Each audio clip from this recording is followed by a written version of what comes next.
Hello guys, നമ്മൾ കസിൻസൊക്കെ കൂടുമ്പോൾ ചിലപ്പോൾ കുറേ കാര്യങ്ങൾ ഒപ്പിക്കില്ലേ. അങ്ങനെ ഒപ്പിച്ചൊപ്പിച്ച് ലാസ്റ്റ് ഞങ്ങൾ ചിക്കു ജ്യൂസിലെത്തിയിട്ടോ. അങ്ങനെ നൈറ്റ് ചേച്ചു കിടക്കാൻ നേരത്തെ കുറച്ച് ചിക്കു ജ്യൂസ് ഉണ്ടാക്കിയാൽ കുടിക്കാമെന്ന്. അങ്ങനെ ഇതാ ചിക്കു എടുത്തു, മുറിച്ചു ഇട്ടു. അങ്ങനെ ഇതാ പിന്നെയും കുറേ ചിക്കു എടുത്തു, മുറിച്ചു, എന്തൊക്കെയോ കാട്ടി അതിലിട്ടു. പിന്നെ നമ്മൾ കുറേ പാലങ്ങോട്ട് ഒഴിച്ചിട്ടു. പിന്നെ പാലൊക്കെ വെച്ച് അടിച്ച് സെറ്റാക്കി എടുത്ത്. ഇനി ബാക്കി കോപ്രായം നിങ്ങൾ കാണും.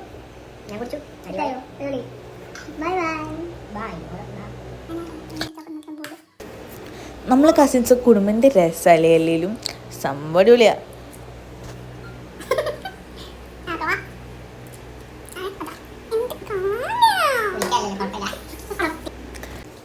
പിന്നെ ഇത് നമ്മളെ സെക്കൻഡ് അതിൻ്റെ ഇടയിൽ കൂടെ എൻ്റെ കല്ലിക്ക് കുറച്ച് ചിക്കോ ജ്യൂസ് അങ്ങോട്ട് വെച്ചിട്ടു. പിന്നെ ഞങ്ങൾ അങ്ങോട്ട് അടിയായി. പിന്നെ അവൻ ചെറുതായിട്ടൊരു സത്യം വിളിച്ച് പറയുന്നുണ്ട് കുളിക്കാത്ത കാര്യം. ഞാൻ കുളിച്ചിട്ടൊക്കെ ഉണ്ട് കേട്ടോ, രാവിലെ എന്ന് മാത്രം. അപ്പം ഇന്നത്തെ വീഡിയോ എത്രയുള്ളൂ. Bye guys, love U.